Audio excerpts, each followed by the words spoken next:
Bienvenue sur la chaîne. Installez-vous, servez-vous une boisson chaude, car l'histoire que je vais vous confier aujourd'hui est glaciale, même si elle se termine par un incendie que j'ai moi-même allumé. Tout commence dans la banlieue huppée de Bordeaux, là où les apparences comptent plus que la vérité. Je m'appelle Lison. J'ai 28 ans. Et jusqu'à la semaine dernière, je pensais que quitter la maison familiale, ce caveau doré où j'ai enterré ma jeunesse, serait l'événement le plus silencieux et le plus insignifiant de mon existence. Je me trompais lourdement. J'avais emballé mes affaires avec la précision d'un fugitif. Pas de bruit, pas de traces.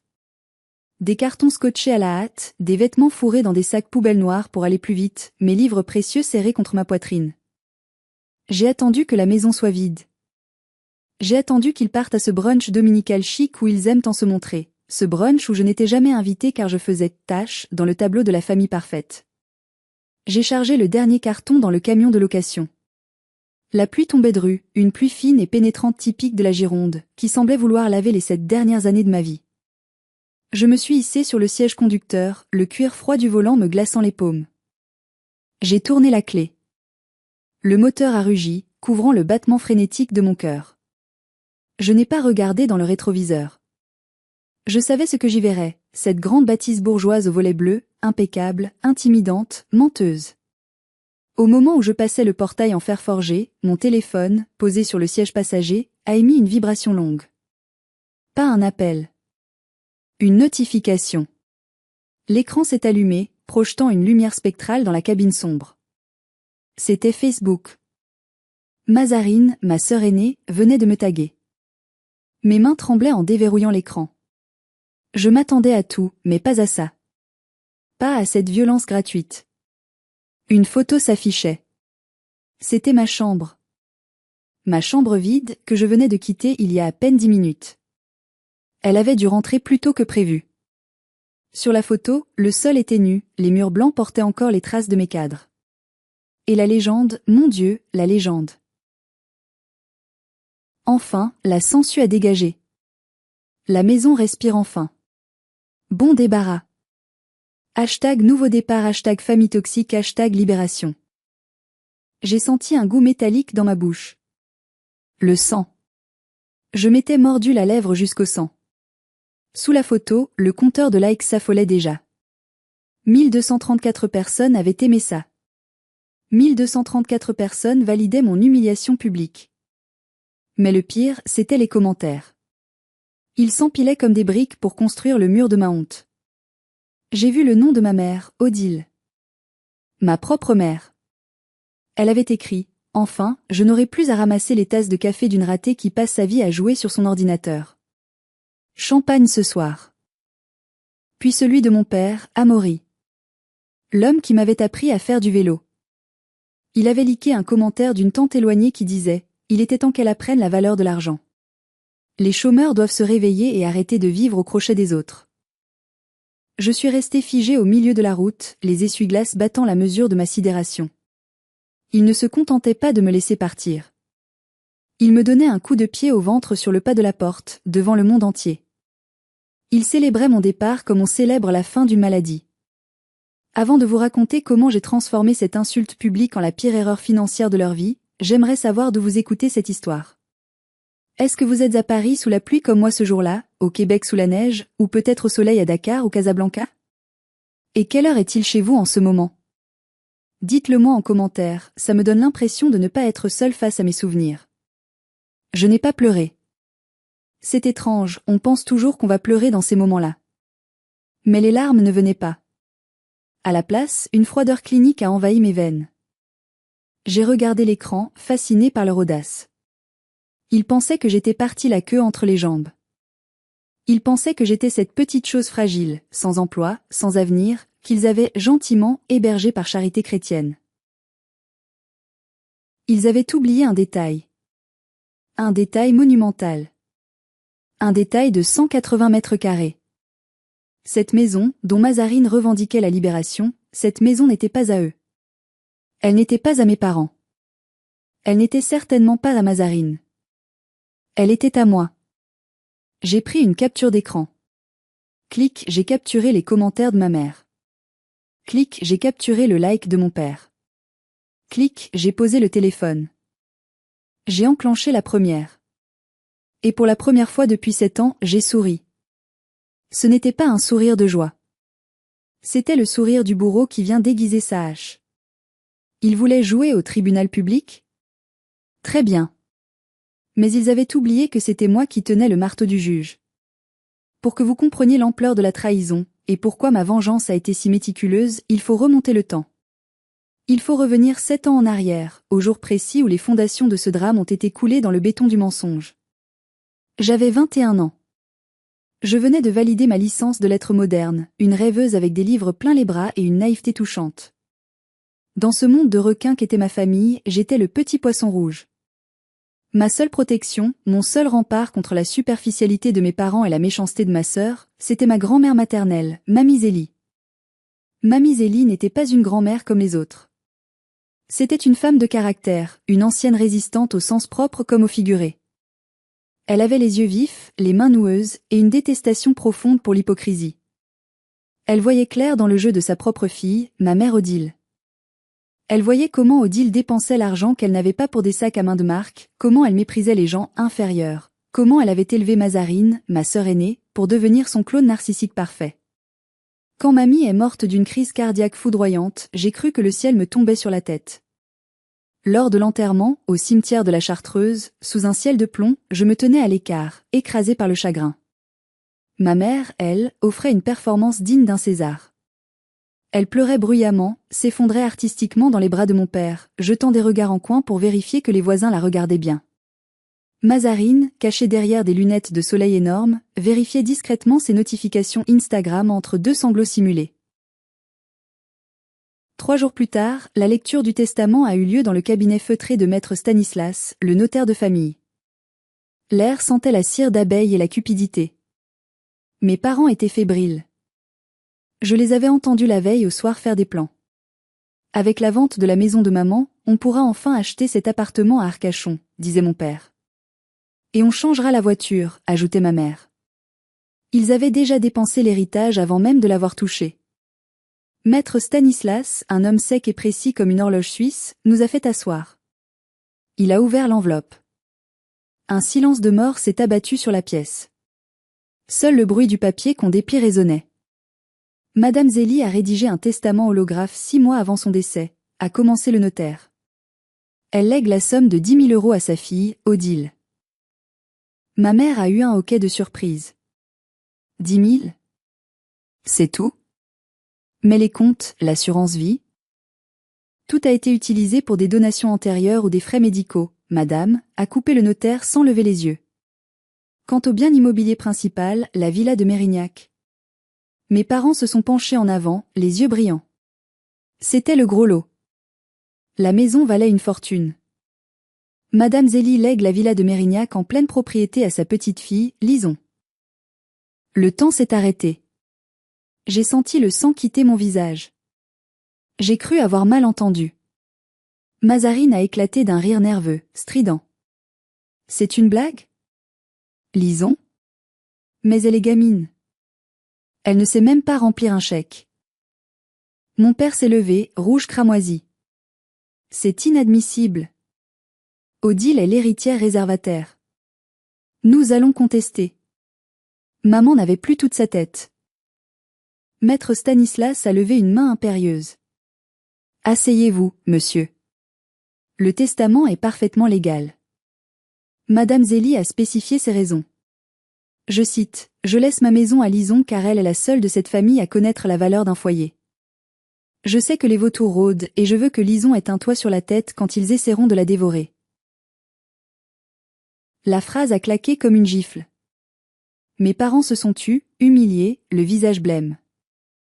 Mais la honte, chez les narcissiques, ne dure jamais longtemps. Elle se transforme vite en calcul. Dès la sortie de l'étude, sur le trottoir, ils m'ont encerclé. Ils ont changé de visage instantanément. La colère a laissé place à une douceur mielleuse, terrifiante. « Ma chérie », a commencé ma mère en me prenant les mains. « C'est merveilleux. Mamie t'aimait tellement.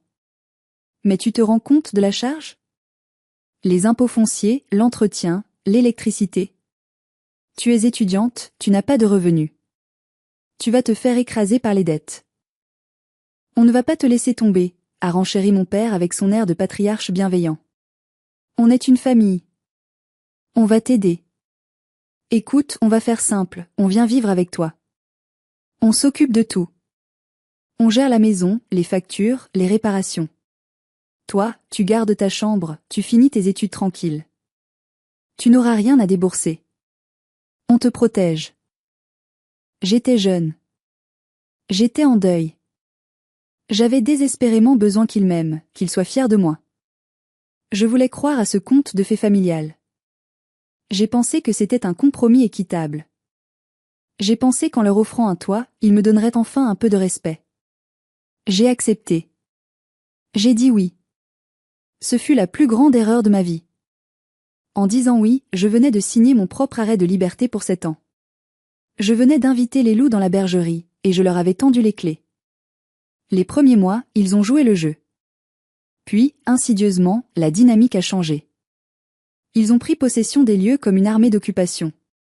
Mes parents se sont installés dans la chambre principale, celle de mamie, qu'ils ont relookée avec un goût douteux, jetant les vieux meubles en merisier pour du mobilier moderne et froid. Mazarine a exigé la deuxième plus grande chambre, celle avec le balcon, pour ses créations de contenu. Moi, j'ai été reléguée dans l'ancienne chambre d'amis, la plus petite, au rez-de-chaussée, celle qui donnait sur la rue et qui était mal isolée. C'est mieux pour toi, tu seras plus tranquille pour tes livres, avait dit ma mère. Très vite, le narratif familial s'est mis en place. Pour le monde extérieur, mes parents étaient les propriétaires généreux qui hébergeaient leur fille cadette un peu paumée. Mon père, qui avait pris une retraite anticipée, un euphémisme pour dire qu'il avait été licencié pour incompétence, racontait à qui voulait l'entendre qu'il gérait son patrimoine. Ma mère passait ses journées à commander des vêtements sur Internet et à organiser des apéritifs dînatoires où je n'étais tolérée que pour servir les petits fours. Et moi, je suis devenue le fantôme. Ce qu'ils ignoraient, c'est que je ne passais pas mes journées à jouer sur mon ordinateur. J'avais trouvé ma voie. Je suis devenue ghostwriter, une plume de l'ombre. J'écrivais des romans policiers pour des auteurs célèbres qui n'avaient plus d'inspiration. Je rédigeais des discours de crise pour des PDG en difficulté. Je gérais des stratégies de communication numérique complexes. C'était un travail solitaire, intense, qui demandait une concentration extrême. Mais pour ma famille, voir quelqu'un assis devant un écran sans uniforme ni horaire de bureau ne signifiait qu'une chose, chômage. Fainéantise. Échec. Encore en pyjama à 14 heures, lançait ma mère en passant la tête par la porte de mon bureau improvisé, alors que je venais de terminer une conférence téléphonique avec un éditeur parisien et que je portais un jogging hors champ.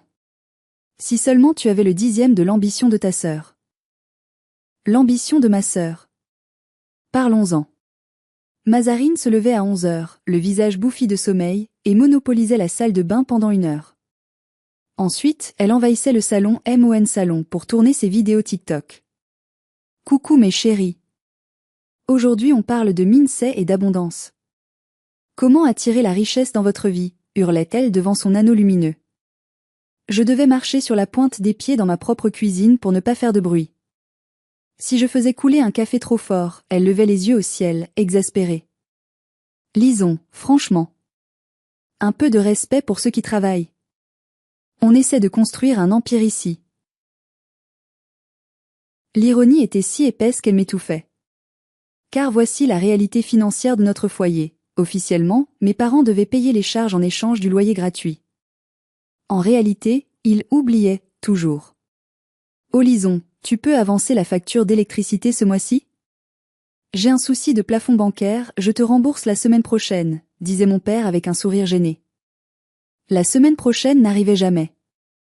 Au fil des années, las de réclamer, j'ai fini par mettre tous les contrats à mon nom. EDF, eau, gaz, Internet fibre pro. C'était plus simple. Je payais tout. Environ 500 € de charges fixes par mois.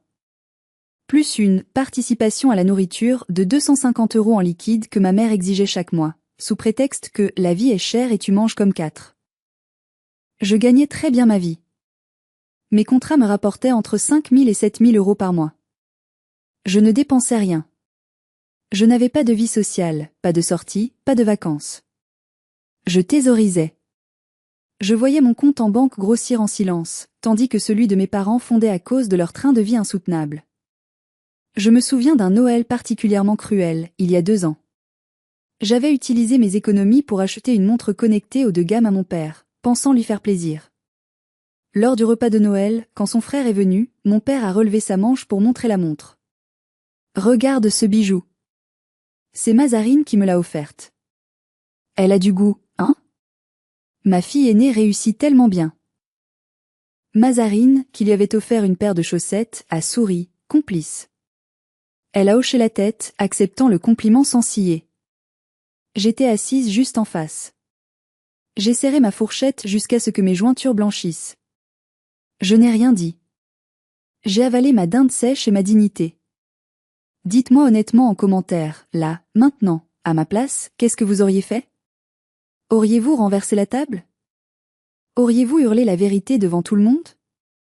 Ou auriez-vous fait comme moi, noté cette humiliation dans un carnet mental noir, page 412, pour l'ajouter à l'addition finale? Je suis curieuse de savoir si ma patience était de la force ou de la lâcheté. Je suis restée. Pas par faiblesse, mais parce que j'observais. Je constituais un dossier. Je gardais chaque reçu, chaque relevé bancaire, chaque preuve de virement. Je savais qu'un jour, la guerre éclaterait. Et ce jour-là, je voulais avoir des munitions. Tout a basculé il y a 2 mois. C'était un mardi matin pluvieux. Je m'étais levée tôt, vers 6 heures, pour travailler sur un manuscrit urgent. La maison était silencieuse. Vers 8 heures, je suis sortie de ma chambre pour aller chercher un verre d'eau à la cuisine. La porte de la cuisine était entr'ouverte. Une odeur de café frais flottait dans l'air. J'ai entendu des voix étouffées. C'était ma mère et Mazarine. Je me suis arrêtée dans le couloir, pieds nus sur le carrelage froid. Quelque chose dans le ton de leur voix m'a alertée. Ce n'était pas une conversation normale. C'était une conspiration. J'en ai marre de voir ces cartons de livres dans le couloir, disait Mazarine d'une voix traînante. J'ai besoin de plus d'espace, maman. Mon audience grandit, je dois passer au niveau supérieur. J'ai besoin d'un vrai studio pro, avec un fond vert, des lumières. La chambre de Lison est parfaite pour ça. Elle est au rez-de-chaussée, je pourrais recevoir mes clients sans qu'ils traversent toute la maison. Mon cœur s'est mis à cogner contre mes côtes. Elle parlait de ma chambre. De mon seul refuge. De mon bureau. Je sais, ma chérie, je sais, a répondu ma mère d'un ton apaisant, presque complice. Ton père et moi, on y a pensé aussi. Cette situation ne peut plus durer. Lison prend trop de place. Elle nous étouffe avec sa présence morose. Alors qu'est-ce qu'on fait, a insisté Mazarine. Elle ne partira jamais d'elle-même. Elle est trop lâche. Elle est trop bien ici, nourrie, logée, blanchie à nos frais. Ma mère a ri. Un petit rire sec, méchant, que je ne lui connaissais pas, ne t'inquiète pas. On a un plan. On va lui dire que la santé de papa se dégrade. Qu'il a besoin de calme absolu, que ses horaires décalés de travail sur ordinateur le perturbent. On va lui mettre la pression psychologique pour qu'elle prenne un studio en ville. On lui dira que c'est pour son bien, pour son indépendance. Et si elle veut revenir le week-end, à Jean-Mazarine. On changera les serrures du portail, a répondu ma mère avec une froideur glaciale. On lui dira qu'on a perdu les clés, ou que le mécanisme est coincé. Elle finira par comprendre qu'elle n'est plus la bienvenue. Cette maison est trop bien pour elle. Elle ne mérite pas tout ça. Regarde-la, elle ressemble à rien, elle n'a pas d'amis, pas de vie. C'est une sangsue. Autant qu'elle aille sucer le sang de quelqu'un d'autre. Sangsue. Le mot a résonné dans ma tête comme un coup de gong. Moi, la sangsue? Moi qui payais leur électricité pour qu'ils puissent s'éclairer? Moi qui payais leur internet au débit pour que Mazarine puisse insulter l'intelligence du monde avec ses vidéos? Moi qui possédais les murs qui les abritaient? À cet instant précis, quelque chose s'est brisé en moi. Ou peut-être que quelque chose s'est enfin réparé. La petite Lison qui attendait désespérément un geste d'amour de sa maman est morte sur le carrelage froid de ce couloir. À sa place, une autre femme s'est réveillée. Une femme froide, calculatrice, méthodique. Je n'ai pas fait irruption dans la cuisine. Je n'ai pas crié. Je n'ai pas pleuré. J'ai fait demi-tour en silence. Je suis retournée dans ma chambre. J'ai fermé la porte à clé. J'ai ouvert mon ordinateur. J'ai tapé « Agence immobilière Bordeaux Centre, achat immédiat ». J'avais l'argent. J'avais les moyens. J'avais le pouvoir. En 2 jours, j'ai trouvé un appartement. Un penthouse modeste mais ultramoderne, au dernier étage d'un immeuble neuf avec vue sur la Garonne. J'ai signé le compromis de vente la semaine suivante, payant comptant. Pendant 2 mois, j'ai joué la comédie parfaite. J'ai joué la fille docile. J'ai commencé à faire des cartons, prétextant que je faisais du tri. « Oh, tu ranges enfin ta porcherie ?» a demandé mon père en passant devant ma chambre. « Oui, papa. » « Je fais de la place », ai-je répondu avec un sourire innocent. Je faisais de la place, oui. De la place dans ma vie, en les éjectant. J'ai photographié chaque recoin de la maison. Chaque fissure. Chaque tache. J'ai constitué un dossier d'état des lieux béton. Le jour de mon départ, je leur ai dit que j'avais trouvé une colocation avec une amie. Ils étaient ravis. Ils m'ont presque poussé dehors. Ils pensaient avoir gagné. Ils pensaient avoir récupéré leur maison. Et puis, Mazarine a posté cette photo. Enfin, la sangsue a dégagé. C'était l'erreur fatale. C'était l'allumette jetée sur le baril de poudre. Retour au présent. Je suis assise dans mon nouveau salon. Tout est blanc, épuré, silencieux. C'est le silence du luxe. Pas de voix criarde de Mazarine. Pas de reproches maternels. Juste le calme. Sur la table en verre, mon ordinateur est ouvert. Je suis en train de rédiger non pas une lettre de famille, mais une mise en demeure juridique. J'utilise les mots froids et tranchants que j'ai appris à manier dans mes polars. Chaque phrase est pesée, chaque terme est une lame de rasoir. Objet, mise en demeure, occupation sans droit ni titre, proposition de bail locatif. Mes doigts volent sur le clavier.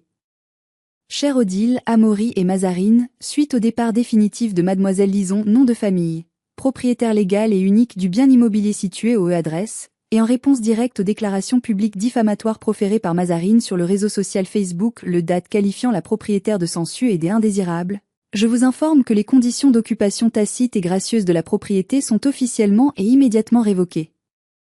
En tant que propriétaire, voire copie du titre de propriété notarié ci-joint, je ne saurais tolérer d'héberger à titre gratuit des personnes portant atteinte à ma dignité et à ma réputation publique. Par la présente, je vous offre 2 options, et 2 options seulement. Option A, vous souhaitez vous maintenir dans les lieux. Un bail de location solidaire conforme à la loi Allure sera établi à compter du 1er du mois prochain. Le loyer mensuel, basé sur l'estimation locative actuelle du marché pour une villa de 180 mètres carrés avec jardin à Mérignac, est fixé à 2 800 €, 2 800 €, hors charge. Un dépôt de garantie équivalent à 2 mois de loyer sera exigé à la signature. Option B, vous refusez le bail. Vous disposez dès lors du délai légal pour libérer les lieux de tous vos effets personnels et restituer les clés. Tout maintien dans les lieux au-delà de ce délai sera considéré comme une occupation illégale et entraînera des procédures d'expulsion ainsi que des indemnités d'occupation journalière. Par ailleurs, et ceci est un point crucial, je vous informe que les contrats de fourniture d'électricité, EDF, d'eau, Suez et d'Internet, Orange, étant tous souscrits à mon nom personnel, voire facture jointe payée intégralement par mes soins depuis 2017, seront résiliés pour cause de déménagement à la date du date plus 7 jours. Il vous appartient impérativement de souscrire à vos propres contrats avant cette date butoir. Dans l'attente de votre réponse écrite sous 48 heures. Cordialement, Lison, votre propriétaire. J'ai relu la lettre. Elle était parfaite. Chirurgicale. J'ai imprimé le document. J'ai aussi imprimé la capture d'écran du post Facebook de Mazarine.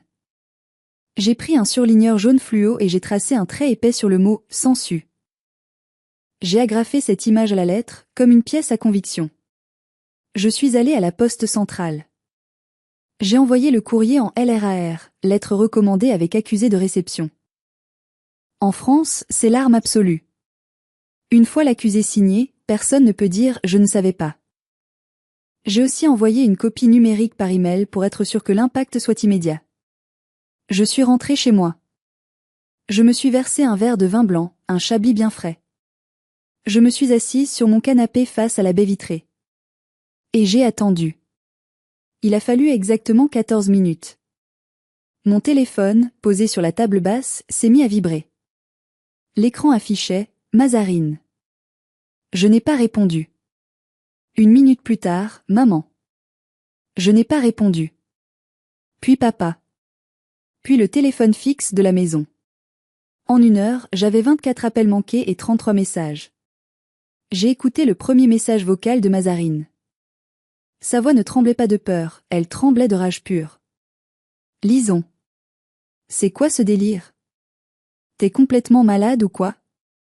2800 balles? On est tes parents, espèce de taré. Réponds tout de suite au téléphone.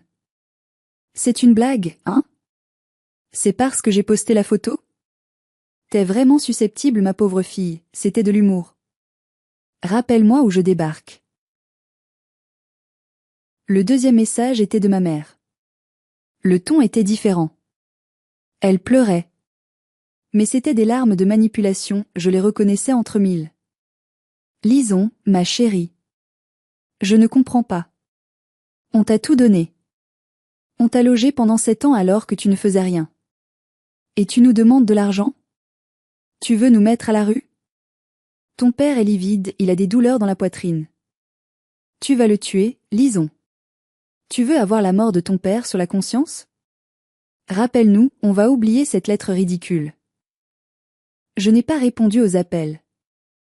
J'ai envoyé un seul SMS groupé, froid comme la pierre. Tout échange se fera désormais par écrit. Vous avez 7 jours pour transférer les factures d'énergie à votre nom. Le compte à rebours a commencé. Il pensait que je bluffais. Il pensait que la petite Lison, la fille timide qui baissait les yeux à table, allait craquer au bout de 24 heures de pression familiale. Il pensait que le lien du sang était une chaîne incassable qui me forcerait à plier. Ils avaient tort. Ils ne savaient pas que j'avais passé 7 ans à forger les ciseaux pour couper cette chaîne. Les jours suivants ont été un spectacle fascinant de déni et de stupidité humaine. Au lieu de régler le problème en privé, au lieu de signer le bail ou de chercher un autre logement, Mazarine a fait ce qu'elle fait de mieux, elle a escaladé le conflit publiquement. Elle a choisi la guerre. Elle a posté une story Instagram, face caméra, les yeux humides, avec un filtre beauté Natural Glow, évidemment. Elle avait mis en scène sa détresse, assise sur le canapé du salon, mon canapé, avec une tasse de thé fumante. Les amis, disait-elle d'une voix tremblante, je traverse une épreuve terrible. Je n'ai pas l'habitude de parler de ma vie privée, mais là, c'est trop grave.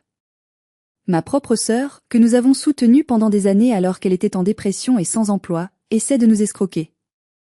Elle a profité de la sénilité de ma grand-mère avant sa mort pour lui voler des papiers, et maintenant elle menace de mettre nos parents âgés à la rue si on ne lui donne pas 3 000 € par mois. C'est du chantage affectif pur et dur.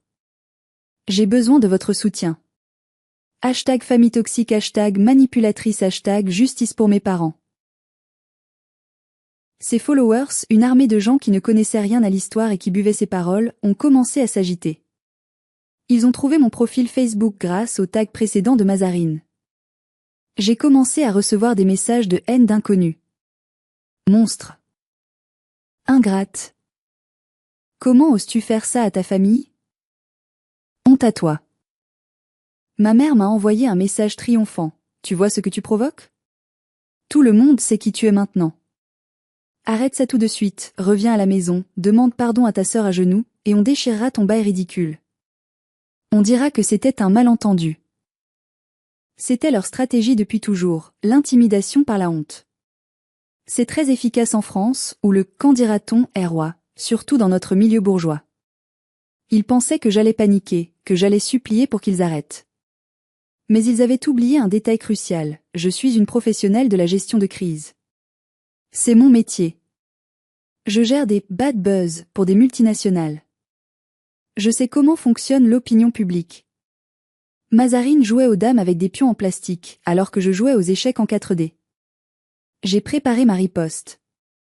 Pas de cris, pas de larmes, pas de filtre beauté. Juste des faits. Des preuves. Des recettes. J'ai créé une page web simple, hébergée sur un serveur sécurisé. J'ai rédigé un post unique sur mon profil Facebook, en mode public. Le titre était sobre, la vérité coûte plus cher qu'un like. Dans ce post, j'ai exposé 4 éléments, froidement numérotés, le testament, une photo haute définition du testament holographe de ma grand-mère, avec un zoom sur la phrase clé, je lègue cette maison à Lison pour la protéger des vautours qui l'entourent. La preuve du mensonge, une vidéo de surveillance de la cuisine. J'avais installé une petite caméra connectée il y a 6 mois pour surveiller mon chien quand je sortais, mais elle captait aussi le son. La qualité était parfaite. On y voyait ma mère et Mazarine boire leur café et dire, mot pour mot, dès qu'elle part, on change les serrures, cette ratée ne mérite pas cette maison, on va récupérer sa chambre pour ton studio. La réalité financière, les relevés bancaires PDF de 7 années de facture EDF, eau et Internet. Chaque mois. Surligné. Total, plus de 42 000 € payés par la Sansu pour le confort de sa famille. Le coup de grâce, une capture d'écran du message de Mazarine me traitant de « Sansu » mise côte à côte avec la facture Internet Orange à mon nom. J'ai écrit en légende, Mazarine dit que je suis une Sansu. Voici les preuves que je paie l'électricité qui éclaire ces vidéos depuis 2017. Voici la preuve que la maison m'appartient légalement depuis 2016. Je leur ai offert un toit gratuit pendant 7 ans. En échange, j'ai reçu des insultes et du mépris. Aujourd'hui, je reprends ma liberté. Si vous soutenez Mazarine, demandez-lui pourquoi elle vit chez sa petite sœur au chômage à 32 ans au lieu de payer son propre loyer. J'ai tagué Mazarine. J'ai cliqué sur « Publier ». Et j'ai attendu. L'effet a été immédiat. Brutal. Dévastateur. Internet adore la justice. Internet a soif de vérité. Les commentaires sous le post de Mazarine ont viré de bord en quelques heures. Les gens qui l'insultaient quelques minutes plus tôt se sont retournés contre elle avec une violence inouïe. Attends, c'était à sœur qui paie ton Internet ? Et tu l'insultes ? La honte absolue. Tu vis chez elle et tu la traites de Sansu ? Ouah, la vidéo de la mère. Quelle méchanceté gratuite. Vous êtes des monstres. Rembourse ta sœur. Mazarine a paniqué. Je l'ai vue en ligne, essayant de supprimer les commentaires, mais ils arrivaient trop vite, par centaines. Elle a supprimé ses stories. Puis elle a mis son compte en privé. Puis, finalement, elle a désactivé son compte Instagram. Son outil de travail. Son ego. Disparu. Mais c'était trop tard. Les captures d'écran circulaient déjà sur Twitter et TikTok. Sa réputation de « coach bienveillante » était en miettes. Pendant ce temps, le délai de 7 jours pour les factures arrivait à échéance. Ils n'avaient rien fait. Ils étaient trop occupés à gérer l'effondrement de leur image sociale pour s'occuper de la réalité administrative. Ils pensaient sans doute, elle n'osera pas. On est ses parents. On ne coupe pas l'électricité à ses parents en plein hiver.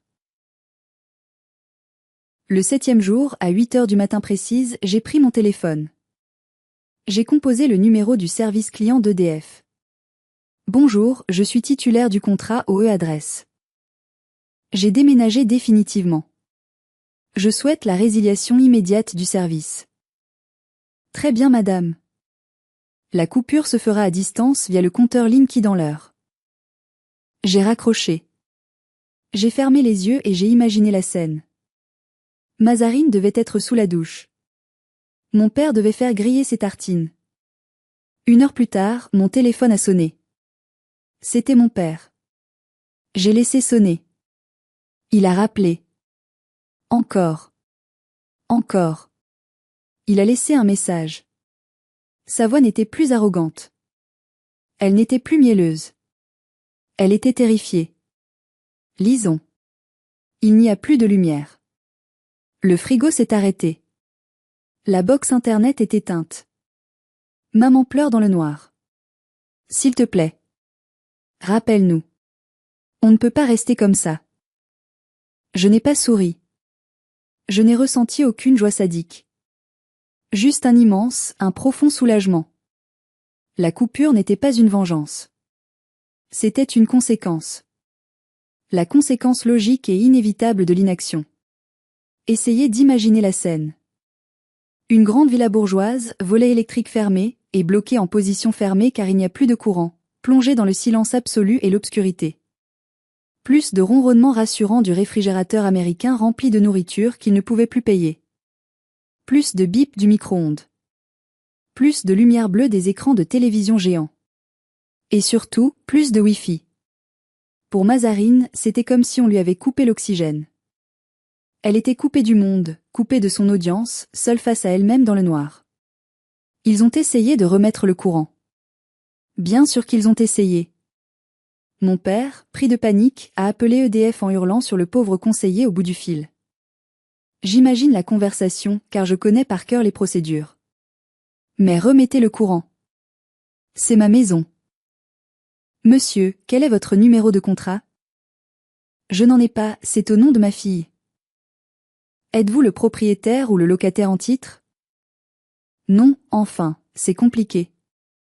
Désolé monsieur, pour ouvrir un nouveau compteur à cette adresse, il nous faut un bail valide ou un titre de propriété à votre nom. Ils n'avaient ni l'un ni l'autre. Lison, moi, avait le titre de propriété. Et ils avaient refusé avec arrogance de signer le bail. Ils étaient coincés dans une boucle administrative infernale qu'ils avaient eux-mêmes créée par leur orgueil. Ils étaient des squatteurs dans le noir. Le soir même, ils sont venus à mon nouvel appartement. Je ne leur avais jamais donné l'adresse, mais ma mère avait dû fouiller dans mes vieux papiers laissés sur place ou appeler une de mes anciennes amies d'école en pleurant pour obtenir l'info. L'interphone a sonné à 21h30. J'ai regardé la caméra de sécurité de l'immeuble sur mon iPad. Ils étaient là, tous les trois, plantés dans le hall en marbre de mon immeuble de standing. Ils avaient l'air petits, gris, vaincus. Mazarine portait un jogging informe et, pour la première fois de sa vie d'adulte, ne portait pas une once de maquillage. Elle avait l'air d'une enfant perdue. Mon père tenait un sac en plastique à la main. J'ai décroché l'interphone, mais je n'ai pas déverrouillé la porte. Oui. Ma mère s'est précipitée vers le micro. Lison. C'est maman. Ouvre-nous, je t'en supplie. On doit parler. On a apporté un gâteau, ton préféré, au chocolat. Un gâteau. Après 7 ans d'humiliation quotidienne, après m'avoir traité de sangsue devant la France entière, après m'avoir menacée, elle pensait qu'un gâteau au chocolat allait régler le problème. C'était pathétique. Je ne vous ouvrirai pas, ai-je dit d'une voix calme qui ne tremblait pas, avez-vous signé le bail que je vous ai envoyé? Mon père s'est approché, bousculant presque ma mère. Lison, arrête tes conneries maintenant. On est dans le noir. Toute la bouffe du congélateur est en train de pourrir, il y a pour 300 € de viande. Tu ne peux pas nous laisser comme ça. Ouvre cette putain de porte. Sa voix a résonné dans le hall vide. J'ai vu mes voisins, un couple élégant qui rentrait du théâtre, passer derrière eux en les regardant avec un mélange de peur et de dégoût. Mes parents, si soucieux de leur image, étaient en train de se donner en spectacle. Papa, ai-je répondu, tu as 2 options. Signer le bail et payer 2800 € plus 2 mois de caution ce soir via virement instantané. Ou partir. Je ne négocie pas avec des terroristes émotionnels. On n'a pas cet argent, a crié Mazarine, la voix brisée par les sanglots. Tu sais très bien qu'on n'a pas cet argent. On est à découvert. Alors vous vivez au-dessus de vos moyens, ai-je tranché. C'est exactement ce que tu as écrit sur Facebook à propos des chômeurs, non? Qu'ils doivent apprendre à gérer leur vie? Applique tes propres conseils, Mazarine. Bienvenue dans la réalité. J'ai raccroché. J'ai désactivé la sonnerie de l'interphone. Je les ai regardés sur l'écran. Ils sont restés là pendant 10 longues minutes. Ils gesticulaient, ils s'engueulaient entre eux. Maman pleurait et tapait sur l'épaule de papa. Mazarine fixait son téléphone inutile car il n'y a pas de réseau dans le hall blindé. Finalement, ils sont partis, traînant leurs pieds, disparaissant dans la nuit pluvieuse. Le lendemain matin, j'ai reçu un appel d'un numéro inconnu. C'était un avocat. Maître Vianney. Ils avaient dû casser leur tirelire ou emprunter de l'argent à un oncle pour se payer ses services. Ils essayaient la voie légale. Madame, a commencé l'avocat d'un ton professionnel mais ferme, je représente vos parents, monsieur et madame non. Ils sont dans une situation de détresse. Il invoque la trêve hivernale. Vous ne pouvez pas les expulser de leur domicile, c'est illégal. J'avais anticipé ce coup. J'avais passé mes nuits à lire le Code civil. Maître, ai-je répondu avec assurance, je ne les expulse pas. Je n'ai entamé aucune procédure d'expulsion au tribunal. Ils sont libres de rester dans les lieux aussi longtemps qu'ils le souhaitent, dans le noir. Il y a eu un silence au bout du fil. J'ai continué, je ne suis pas tenu par la loi de payer leurs factures de consommation courante à mon nom personnel.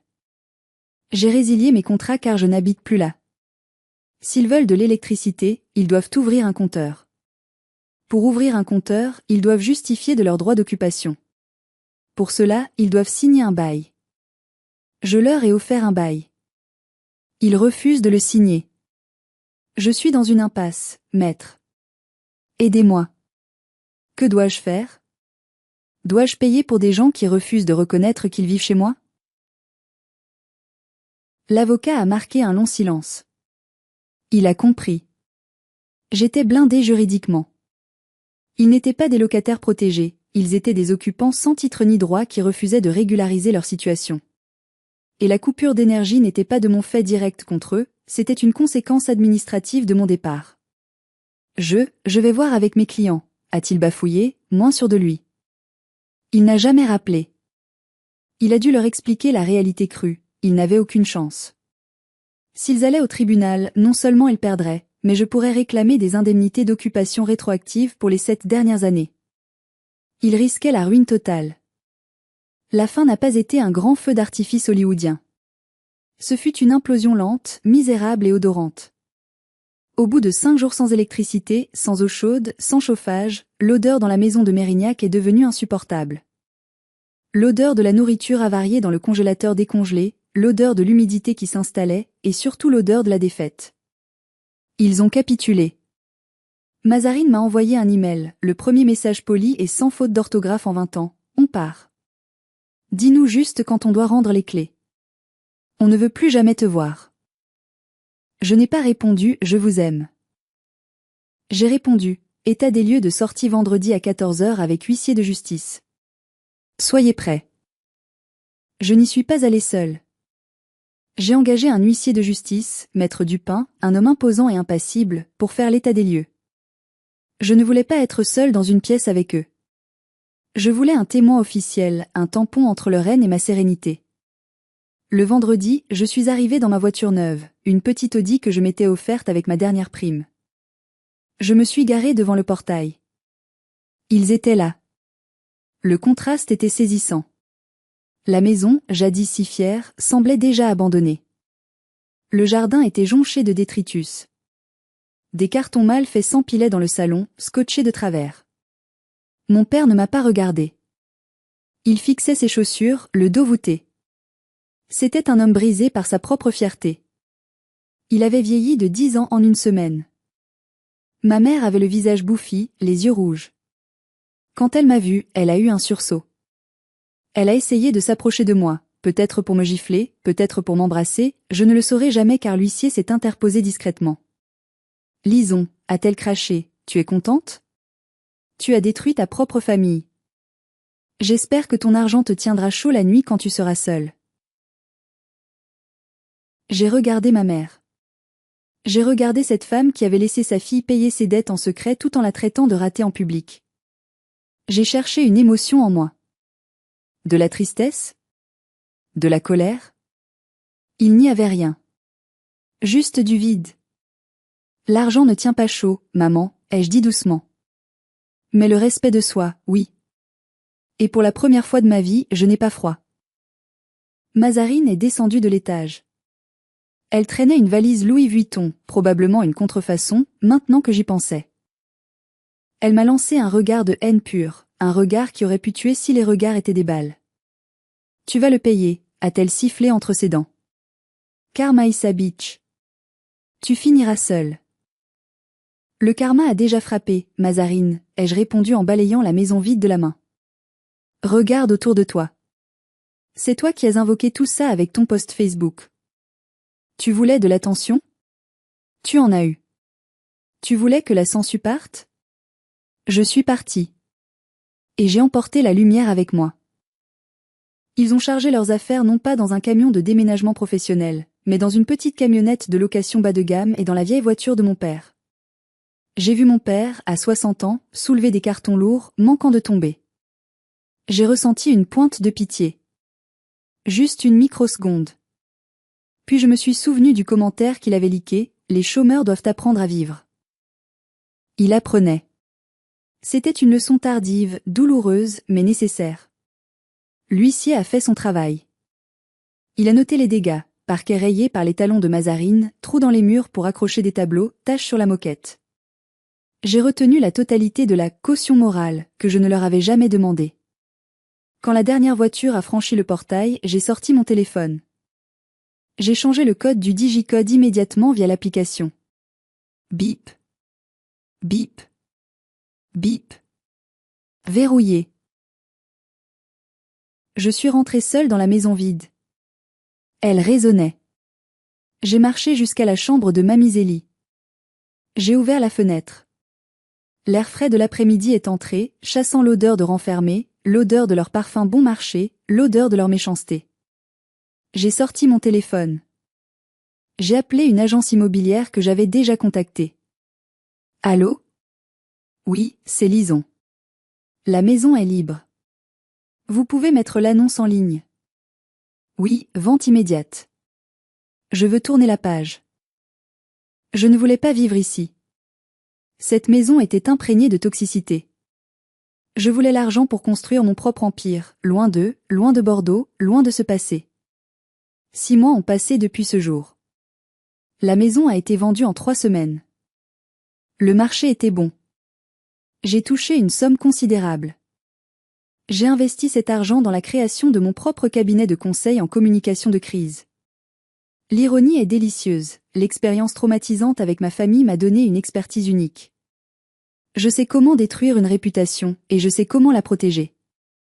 Les affaires marchent très bien. J'ai des bureaux à Paris, une équipe, et surtout, j'ai la paix. Je n'ai plus aucune nouvelle directe d'eux.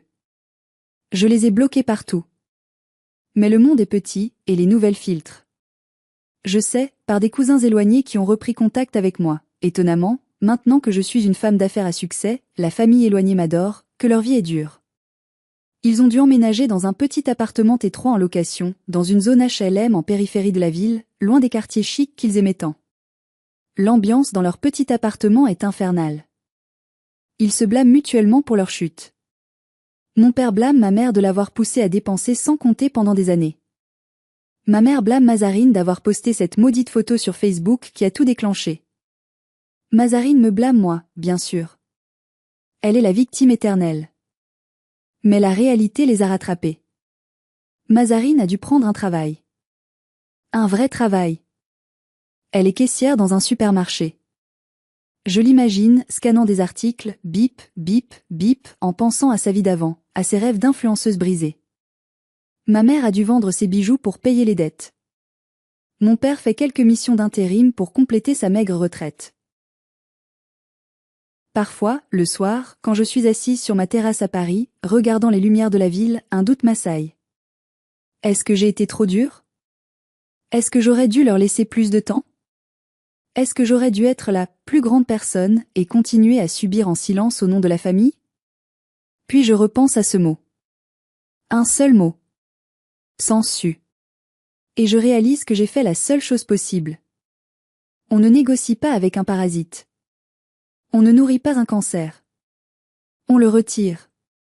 Ça fait mal, l'opération est sanglante, la convalescence est longue, mais c'est la seule façon de survivre. J'ai gardé une seule chose de la maison de Mérignac, le vieux fauteuil en velours rouge de Mamie Zélie. Il trône dans mon bureau. Parfois, quand je dois prendre une décision difficile, je m'y assois. J'ai l'impression de sentir son parfum de lavande. J'ai l'impression qu'elle est là, me regardant avec son petit sourire malicieux et ses yeux pétillants. Je crois qu'elle serait fière. Elle m'avait légué une maison de briques et de ciment, mais en réalité, elle m'a légué bien plus que ça. Elle m'a légué l'opportunité de me faire pousser une colonne vertébrale. Elle m'a donné les moyens de dire non. Ma sœur voulait des likes? Elle a eu une leçon de vie qui est devenue virale, mais pas comme elle l'espérait. Mes parents voulaient une vie de luxe sans travailler? Ils ont découvert le vrai coût de la vie. Et moi? Je voulais juste être vue. Je voulais juste exister. Et maintenant, quand je me regarde dans le miroir le matin, je ne vois plus la sangsue. Je ne vois plus la ratée. Je vois une survivante. Je vois quelqu'un que je respecte. Voilà, c'est mon histoire. C'est l'histoire de la sangsue qui a fini par avaler le requin. Merci de m'avoir écouté jusqu'au bout. C'était difficile à revivre, les mots ont parfois du mal à sortir, mais ça fait un bien fou de le dire, de le crier au monde. Maintenant, j'ai besoin de vous. Si cette histoire vous a touché, si elle a résonné en vous, ou si vous avez vous-même vécu avec une famille toxique, mettez un j'aime à cette vidéo. Ça aide énormément la chaîne à faire connaître ces histoires. Et surtout, racontez-moi votre expérience dans les commentaires. Avez-vous déjà dû couper les ponts pour vous sauver? Avez-vous déjà été le vilain petit canard qui a fini par s'envoler? Je lirai tout le monde, je vous le promets. N'oubliez pas de vous abonner pour d'autres histoires de justice, de revanche et de vérité. Prenez soin de vous. Protégez votre lumière. Et ne laissez jamais, jamais personne vous traiter de sangsue quand c'est vous qui fournissez le sang. À bientôt.